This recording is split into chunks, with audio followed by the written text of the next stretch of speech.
7h-10h sur Radio Courtoisie, suivez la ligne droite. Comment allez-vous? Courte nuit, je crois. Très courte. Et puis en plus, l'actualité nous rattrape, l'actualité politique nous rattrape, et ce qui fait que il faut être sur le qui-vive pratiquement minute par minute.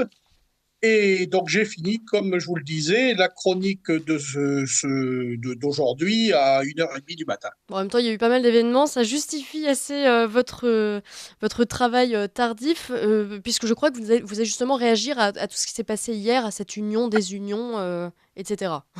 Ouais. Voilà. Alors moi, je vais faire un retour un peu global de tout ça et puis donner une lueur d'espoir quand même, parce qu'il faut absolument redonner une lueur d'espoir à la France avant qu'elle périclite si par malheur nous laissons la bande à Mélenchon et ses antisémites prendre le pouvoir. Donc dimanche, la vague, le raz-de-marée bleu marine a recouvert la France comme ce n'était plus arrivé depuis 40 ans. Le président de la République esseulé n'avait d'autre alternative que d'annoncer une dissolution et de l'Assemblée nationale, tout en étant relativement mesquin sur le délai pour l'organiser. Alors derrière, s'en est suivi, bien entendu, le bal des faux culs chez LR, et où on a vu les vrais patriotes, les amoureux de la France qui se battent pour conserver une droite, et à gauche, on a vu que des petits apparatchiks de petits partis se liguent avec des antisémites notoires et des voyous de la République, devenant par là même des complices des outrances des factieux et des anti-républicains de Mélenchon. Donc, lorsque Jacques Chirac avait cette phrase, alors là, je vais faire un peu de poésie à cette heure-là, lorsque Jacques Chirac avait cette phrase restée célèbre, il ne pensait pas, bien entendu, qu'elle pouvait être dédiée à ceux de son propre camp. Il avait dit, on greffe de tout aujourd'hui, des reins, des bras, des cœurs, sauf des couilles, parce qu'on est en manque de donneurs. Eh ben, c'est exactement ce qui se passe chez LR à l'heure actuelle. Je salue, moi, Éric Ciotti et Guillaume Carayon, qui ont sonné le tocsin et qui ont dit que ça commençait à suffire, qu'on ne pouvait pas être tout le temps dans le camp des losers et qu'il fallait à un moment ou à un autre savoir où on voulait amener la France et savoir surtout écouter les électeurs et les adhérents qui votent et qui paient pour ces gens-là. Alors aujourd'hui, les LR, si vous voulez, le parti, c'est l'arrière-salle des concours de belote qui sont des préadmis pour l'EHPAD. Voilà. Aujourd'hui, c'est ça, les LR. Donc, on voit des gens comme Xavier Bertrand, c'est je vais et je viens, et puis entre-terrain, et puis ensuite, je ne paye pas mes cotisations. Valérie Pécresse, l'éternelle loseuse de la droite qui a amené à 4,78%, un parti qui était indétrônable depuis 86. Voilà, donc on a tous ces gens-là, et puis on a des centristes qui ont phagocyté ce parti. Les héritiers de Pasqua et de Seguin ont disparu. On n'a plus rien du tout. Alors moi, je suis extrêmement déçu, mais alors si vous saviez à quel point je suis déçu de voir des Laurent Wauquiez qui ont poussé Éric Ciotti à la présidence pour lui tirer dans le dos, comme ils le font, le gros Larcher qui n'a que à hésiter entre le caviar de chez Horizon et les vols au vent de chez Macron. Il hésite entre les deux repas parce qu'il n'y a plus que ça qu'il a à penser, savoir quelle est la meilleure cantine de Paris, au lieu d'essayer de préserver quand même l'histoire même de la droite, l'histoire même du gaullisme, parce que le gaullisme, c'était le Rassemblement pour la France. Et le Rassemblement pour la France, c'était de lutter contre les communistes, c'était de lutter contre ces gens-là qui sont le danger de notre République, qui sont le danger de notre démocratie. C'est pas le RN le danger. Le RN est un parti qui a des idées extrêmement proches du feu RPR. Il n'est pas là. Quand vous voyez qu'en 2012, les LR avaient 229 députés. En 2017, ils étaient à 136. Aujourd'hui, ils sont 62. Ils ont divisé par 4 leur nombre de députés et ils ne savent même pas se remettre en cause. Et comme l'a dit Pierre Lelouch, ils n'ont même plus rien à dire.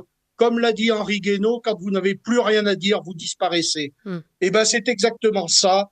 Et Ciotti a voulu dire aux Français, moi, je sais que aller avec le RN, ce n'est pas épouser le RN, mais c'est d'avoir une plateforme électoraliste qui nous permettra de nous sauver. Et ben tous ces gens-là lui ont tiré dans le dos. Tous ces gens-là l'insultent. Moi, je connais bien Éric Ciotti, j'ai discuté de nombreuses fois. J'ai participé à des conseils nationaux, des LR.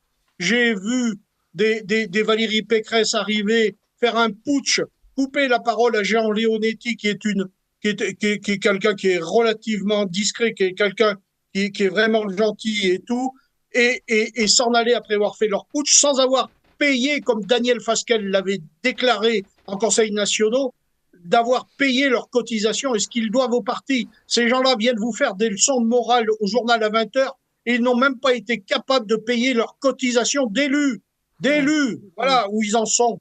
Hein, et ben maintenant, moi je dis que Marion Maréchal, qui hier a été une véritable Blanche de Castille, hein, qui a su placer, alors que la facilité lui était aisée de ne rien faire, de ne pas bouger, qui a su placer l'intérêt des Français au-dessus de son propre parti et malheureusement de disparaître parce que la voie qu'avait suivie Éric Zemmour était mauvaise. Je ne dis pas qu'Éric Zemmour était mauvais, je dis que Éric Zemmour s'est trompé d'adversaire pendant la campagne des européennes. Au lieu de taper sur Macron, il s'en est pris au RN, alors qu'il ne présente aucun élu auparavant, que ce parti n'avait pas la force de pouvoir aller au clash avec un autre parti. La solution pour Éric Zemmour, c'était de se battre contre Macron. Il a préféré se battre contre Bardella. Il en paye les pots cassés. Et je remercie Marion Maréchal, je remercie Guillaume Pelletier, que je connais bien, je remercie Nicolas B, je remercie Laurence Trochu, que j'ai connue aussi à Sens Commun quand elle était chez LR. Tous ces gens-là ont eu l'amour de la France à porter au-dessus. Et j'espère bien que le scrutin des législatives va nous apporter une majorité de patriotes pour diriger le pays. Je ne veux pas voir, moi, demain, les islamistes et la charia nous donner des ordres. Nous, dans notre République, quand nous nous sommes battus pour avoir le droit de vote, quand nous nous sommes battus pour avoir la position de la femme, et je ne veux pas voir ces gens-là avec Mélenchon en tête, tous ces gens-là, eh ben, j'en veux plus. Moi, je veux une France apaisée. Je veux donner du boulot à nos jeunes en supprimant les aides, l'assistanat et en remettant les jeunes au boulot. Je veux que nos paysans puissent vivre aisément de leur métier, enfin pas aisément, mais qu'ils puissent vivre décemment de leur métier. Je veux absolument que tous ces gens-là qui sont la France d'en bas, cette France silencieuse, cette France qui fait les élections, cette France qui vote, soit reconnue par ces partis. Je sais que Jordan Bardella est très attaché aux valeurs de la terre et très attaché au travail.